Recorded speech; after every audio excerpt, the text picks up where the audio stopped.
अस्सलाम वालेकुम dear students, कैसे हो आप लोग। उम्मीद है कि आप सब लोग बिल्कुल ठीक ठाक होंगे। तो आज की इस वीडियो में इंशाल्लाह हम लोग प्रैक्टिस टेस्ट नंबर 21 की डिस्कशन करेंगे, basically which is conducted from your second year chemistry chapter number 21 biochemistry.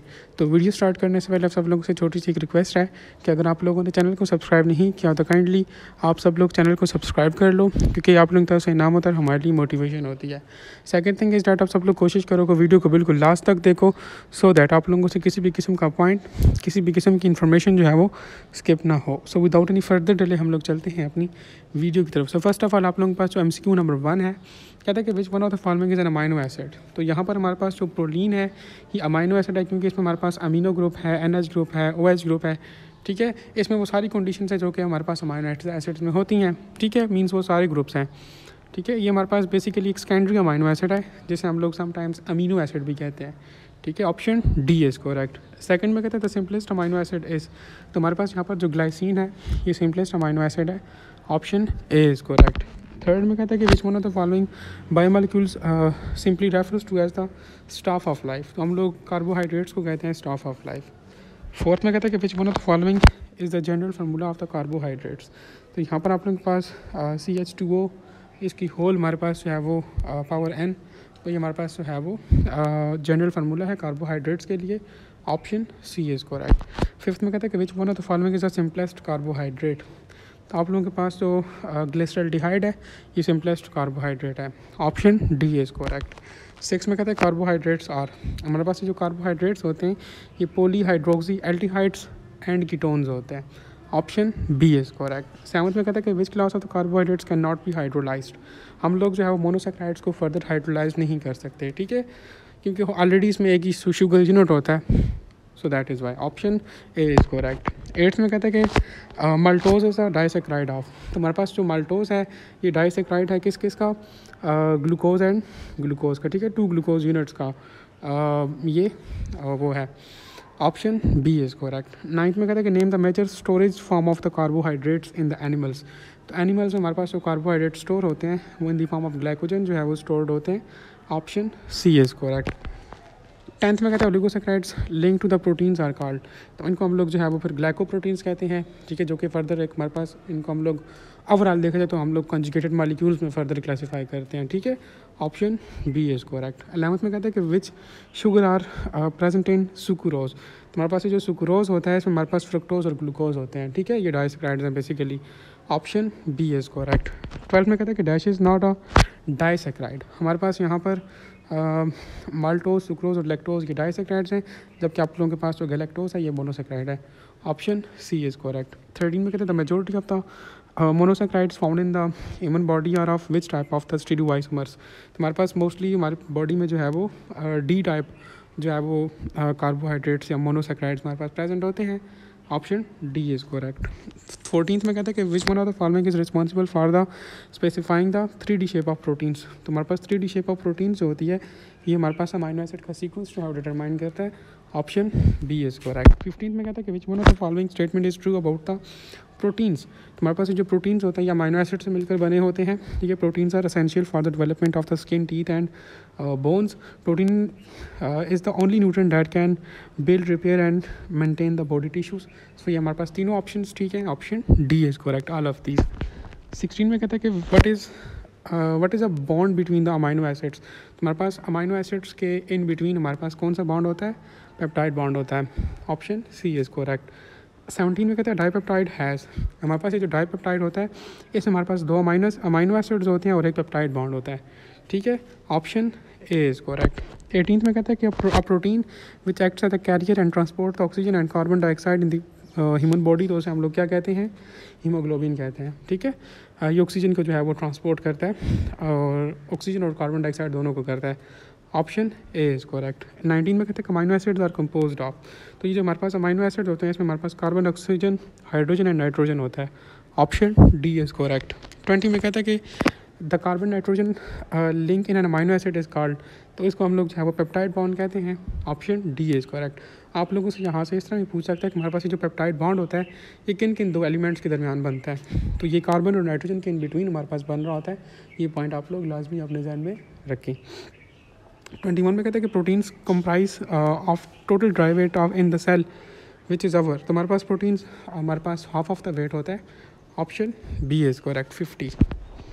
22 में कहता है कि which one of the following is obtained by heating the bones and tendons in the water. कहते हैं कि अगर हम लोग वाटर में बोन्स और टेंडन्स को हीट करें तो हमारे पास जो है वो क्या चीज़ बनेगी, तो हमारे पास जेलेटिन बनेगा, gelatin formation, option A is correct. 23 में कहते हैं the amino acids which are no synthesize by the human body या which are not synthesize by the human body, तो हमारे पास जो नॉन एसेंशियल अमाइनो एसिड्स होते हैं वो हमारी ह्यूमन बॉडी सिंथेसाइज नहीं कर सकती, ऑप्शन बी इज़ करेक्ट। 24 में कहते हैं कि what is the name of protein which is found in the nail, hair and horns, तो हमारे पास जो केराटिन होता है वो नेल्स, टीथ और इन चीज़ों में होता है, ठीक है, हेयर्स वगैरह में, ऑप्शन सी इज़ करेक्ट। 25 में कहते हैं कि what is the function of myoglobin, तो हमारे पास जो मायोग्लोबिन होता है ये ऑक्सीजन को स्टोर करता है, ऑक्सीजन को कैरी नहीं करता, ठीक है। हीमोग्लोबिन हमारे पास ऑक्सीजन को कैरी करता है, ट्रांसपोर्ट करता है, ठीक है, साथ में कार्बन डाइऑक्साइड को भी करता है, लेकिन मायोग्लोबिन हमारे पास क्या करता है कि ये स्टोर करता है ऑक्सीजन को मसल्स के अंदर, option A is correct.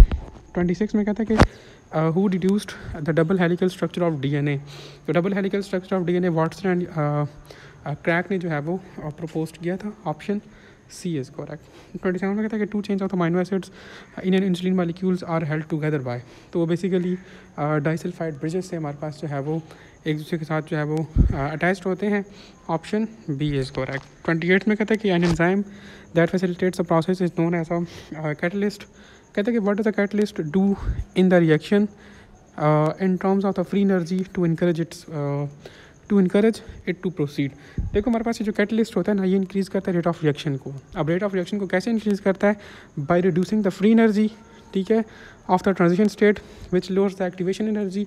Activation energy slow होती है तो हमारे पास क्या होता है, overall reaction rate of reaction हमारे पास जो है वो इंक्रीज हो जाता है, ऑप्शन ए इज़ करेक्ट।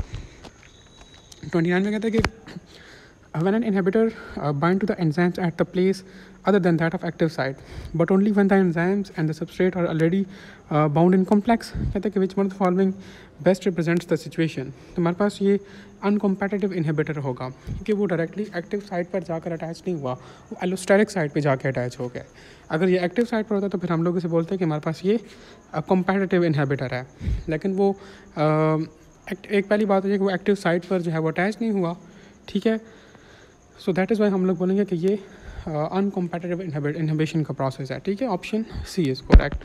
30 में कहते हैं कि what is the major mechanism through which the enzymes boost reaction rate, तो हमारे पास एंजाइम जो है वो अपने रिएक्शन रेट को बूस्ट करते हैं bye lowering the activation energy, ठीक है, and in this and that में हमारे पास जो है ओवरऑल रेट ऑफ रिएक्शन को इंक्रीज़ कर लेते हैं, ऑप्शन बी इज़ करेक्ट। 31 में कहते हैं कि which one of the following best describes the class of enzymes that break the bond by generating a new double bond or the ring structure rather than the hydrolysis or the oxidation, तो हमारे पास ये जो lyses है ये हमारे पास bond को break करता है, ये ऐसा एंजाइम है जो कि बॉन्ड ब्रेकिंग में यूज़ होता है, और लाइगेज बॉन्ड मेकिंग में, ठीक है, लाइगेज बॉन्ड को बनाता है और लाइज उसे उसकी लिसिस करता है, उसको तोड़ता है, उसकी ब्रेक डाउन करता है, ऑप्शन डी इज़ करेक्ट। 32 में कहता है कि biological molecules proteins which catalyses a biochemical reaction and remain unchanged after the completion of the reaction, तो हमारे पास वो एंजाइम्स होते हैं, ठीक है, वो जस्ट हमारे पास रिएक्शन को स्पीड अप करते हैं, वो रिएक्शन में जो है वो यूटिलाइज नहीं होते, ठीक है, ऑप्शन डी इज़ करेक्ट। 33 में कहते हैं कि which statement about the enzymes is incorrect, हमारे पास ये जो एंजाइम्स होते हैं ना, कहते हैं कि some of them consist solidly of the proteins with non proteins part, बिल्कुल हमारे पास कुछ एंजाइम्स ऐसे होते हैं जिसमें हमारे पास प्रोटीन नॉन प्रोटीन पार्ट्स दोनों होते हैं, कुछ हमारे पास कहते हैं कि they catalyse a chemical reaction without being utilised, ये बात भी ठीक है कि हमारे पास एंजाइम्स रिएक्शन में तो यूज़ होते हैं लेकिन ये उसमें यूटिलाइज नहीं होते रिएक्शन में, ठीक है, ऑप्शन सी में कहता है all enzymes are fibrous proteins, no, हमारे पास सारे एंजाइम्स फाइब्रस प्रोटीन्स नहीं होते, कुछ ग्लोबुलर प्रोटीन्स भी होते हैं, सो ऑप्शन सी हमारे पास यहाँ पर इनकरेक्ट है। ऑप्शन डी को देख लो, कहता है कि they without their cofactor are called as apoenzymes, तो ये बात भी ठीक है, ठीक है, एंजाइम विदाउट इट्स कोफैक्टर तो हम लोग एपो एंजाइम कहते हैं, ऑप्शन सी इज़ करेक्ट, सी हमारे पास यहाँ पे इनकरेक्ट है, ठीक है, सारे एंजाइम्स हमारे पास फाइब्रस नहीं होते, कुछ ग्लोबुलर एंजाइम्स भी होते हैं। 34 में कहते हैं 3 dimensional cavity bearing a specific change by which the enzymes react with its substrate, तो हमारे पास बेसिकली वो एक्टिव साइट की बात कर रहा है, ऑप्शन ए इज़ करेक्ट। 35 में कहता है कि phosphodiester bond is located in, हमारे पास जो फॉस्फोडाइस्टर बॉन्ड होता है ये न्यूक्लिक एसिड्स में जो है वो होता है न्यूक्लिक एसिड के न्यूक्लियोटाइड्स में। Option A is correct. 36 में कहता है कि nucleic acids are the polymers of the nucleotide monomeric unit what does each nucleotide consist of. तो हमारे पास जो न्यूक्लियोटाइड होता है इसमें हमारे पास बेस होता है, शुगर होता है एंड फॉस्फेट होता है। Option C is correct. 37 में कहता है कि which one of the following are not the components of the RNA. हमारे पास आरएनए में जो है वो ग्यूनिन होता है, साइटोसिन होता है और एडेनिन होता है, और साथ में हमारे पास यूरासिल होता है।